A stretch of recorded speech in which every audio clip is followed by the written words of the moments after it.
ഖത്തറിലേക്ക് പോയാൽ അവിടെ ഫൈസൽ ഹംസ വിവരങ്ങൾ നൽകാനുണ്ട്. ഫൈസൽ, ഈ ഖത്തറിൽ ഗസ വെടിനിർത്തൽ ചർച്ചകൾ പുരോഗമിക്കുന്നു എന്നുള്ളത് തന്നെയാണ് ഏറ്റവും പ്രധാനപ്പെട്ട വാർത്ത. പക്ഷെ അപ്പോഴും ചർച്ച പുരോഗമിക്കുന്നുവെന്ന് അറിയുമ്പോഴും അതിൻ്റെ വിശദാംശങ്ങളൊന്നും പുറത്തു വന്നിട്ടില്ല എന്നുള്ളതും വളരെ പ്രധാനപ്പെട്ടതാണ്.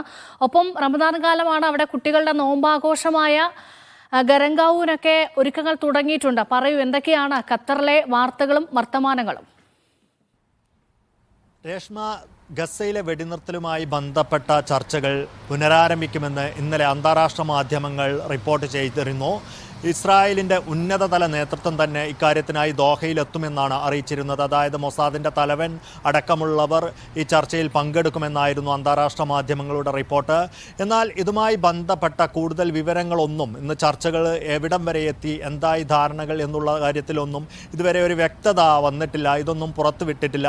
ഏതാണ്ട് 2 ആഴ്ചയെങ്കിലും ഈ ചർച്ചകൾ പുരോഗമിക്കും അല്ലെങ്കിൽ തുടരുമെന്നാണ് നിലവിൽ ലഭിക്കുന്ന വിവരം. കാരണം ഇതൊരു വലിയ പ്രോസസ്സാണ്. പ്രത്യേകിച്ച് ഹമാസും ഇസ്രായേലും കഴിഞ്ഞ തവണത്തെ സമവായത്തിലെത്തിയിരുന്നു, വെടിനിർത്തലുണ്ടായിരുന്നു. അതിനുശേഷമുണ്ടായ ഇരു കക്ഷികൾക്കുമിടയിലുണ്ടായ ഭിന്നത പരിഹരിക്കാനാവാത്ത തരത്തിൽ അത് വളർന്നിട്ടുണ്ട് എന്നുള്ളതാണ്. അതുകൊണ്ട് തന്നെ ഇരുവരെയും ഒരേ മേശയ്ക്ക് ചുറ്റുമിരുത്തി ഈ പ്രശ്നം പരിഹരിക്കുക എന്നുള്ളതിന് ഏറെ സമയമെടുക്കും എന്നുള്ളതാണ് മധ്യസ്ഥരായ ഖത്തർ അടക്കമുള്ള രാജ്യങ്ങൾ വിചാരിക്കുന്നത്. എന്തായാലും ഒരു 6 ആഴ്ചത്തെ വെടിനിർത്തലിനുള്ള ഒരു പാക്കേജാണ് നിലവിൽ ഹമാസ് മുന്നോട്ട് വെച്ചിട്ടുള്ളത്. അതുമായി ബന്ധപ്പെട്ടുള്ള ചർച്ചകളാണ് ദോഹയിൽ പുരോഗമിക്കുക എന്നാണ് അറിയുന്നത്.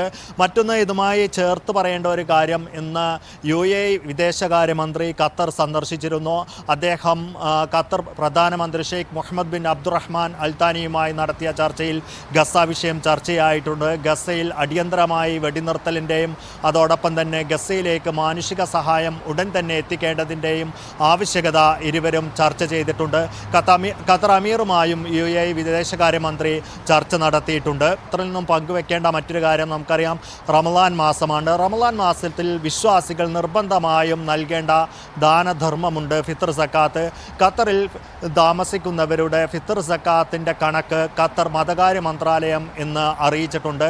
15 ഖത്തർ റിയാലാണ് ഒരാൾ നൽകേണ്ടത്.